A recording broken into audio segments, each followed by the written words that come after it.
One small step for man, one giant leap for mankind.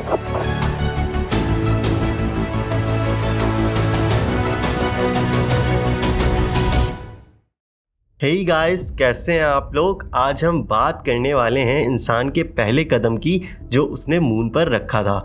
बहुत से ऐसे facts हैं जो इसे फेक करार देते हैं और बहुत से लोग इसे क्रिटिसाइज भी करते हैं।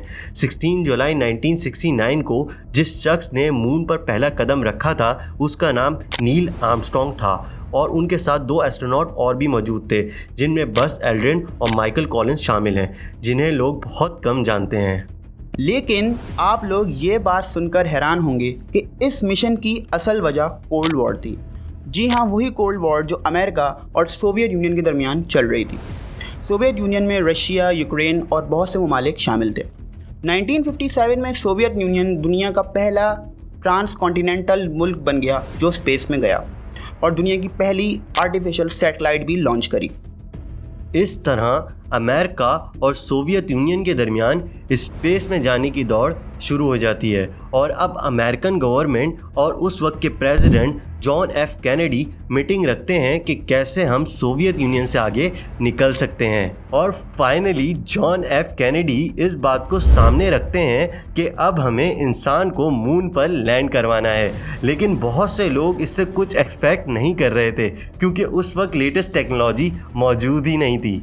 इस प्रोजेक्ट पर $9 बिलियन का खर्चा अमेरिकन गवर्नमेंट कर चुकी थी और फिर 1967 टू 1969 के बीच में बहुत से मिशंस लॉन्च किए गए नासा की जानिब से, जिसमें अपोलो 1, अपोलो 2, अपोलो 3 और अपोलो 10 शामिल हैं। और फिर फाइनली 16 जुलाई 1969 को अपोलो 11 मिशन लॉन्च कर दिया जाता है। इस मिशन को लॉन्च करने के लिए स्पेस क्राफ्ट सैटर्न V5 को यूज़ किया जाता है। ये स्पेस क्राफ्ट अर्थ से टेक ऑफ करता है और अर्थ ऑर्बिट में जाके पहुंचता है और फिर वहां से CSM command and service module अलग हो जाता है। ये वही मॉड्यूल था जिसमें ये तीनों एस्ट्रोनॉट सवार थे और 4 लाख किलोमीटर का सफ़र तय करने के बाद CSM मून के ऑर्बिट में पहुंचता है और ल्यूनार मॉड्यूल इससे डीअटैच होकर मून की सरफेस पर लैंड करता है। और इस तरह नील आर्मस्ट्रॉन्ग मून पे अपना पहला कदम रखते हैं और दुनिया के पहले इंसान बन जाते हैं जिसने मून पे कदम रखा था।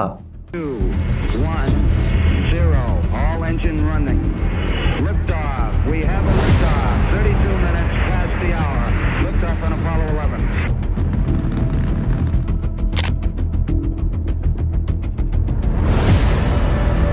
Tranquility Base here.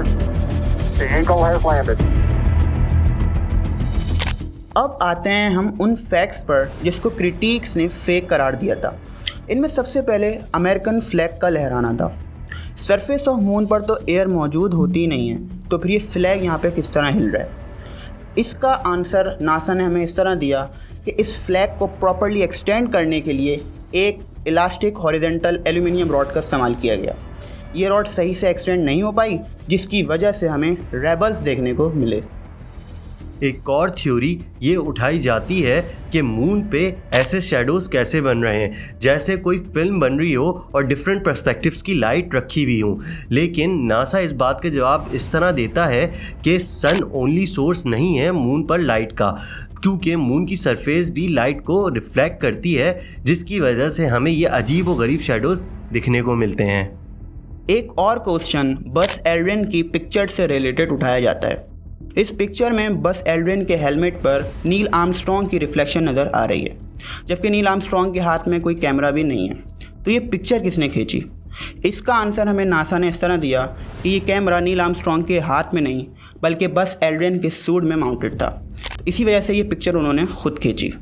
2017 में डोनाल्ड ट्रंप ने ये स्टेटमेंट दी थी कि वो नासा को फंडिंग करेंगे इंसान को मून पर दोबारा भेजने के लिए, लेकिन बाद में उन्होंने अपनी ये स्टेटमेंट चेंज कर ली और कहा कि नासा को मून पे नहीं बल्कि मार्स पे फोकस करना चाहिए।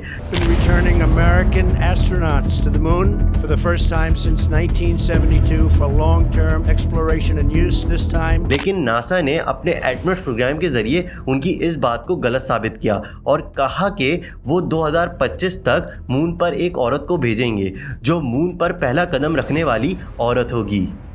अपोलो 11 लॉन्चिंग मिशन की टोटल कॉस्ट $25 बिलियन थी, जो कि आज के हिसाब से $100 बिलियन बनते हैं।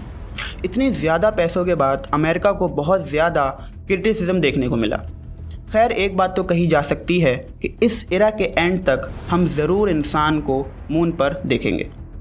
होपफुली आपको हमारी वीडियो पसंद आई होगी। हमारे चैनल को सब्सक्राइब कर लें, वीडियो को लाइक और शेयर ज़रूर कर दिएगा और बेल आइकन ज़रूर प्रेस कर दें ताकि आपको अपडेटेड नोटिफिकेशन मिल सके। तो मिलते हैं आपको अपनी नेक्स्ट वीडियो में।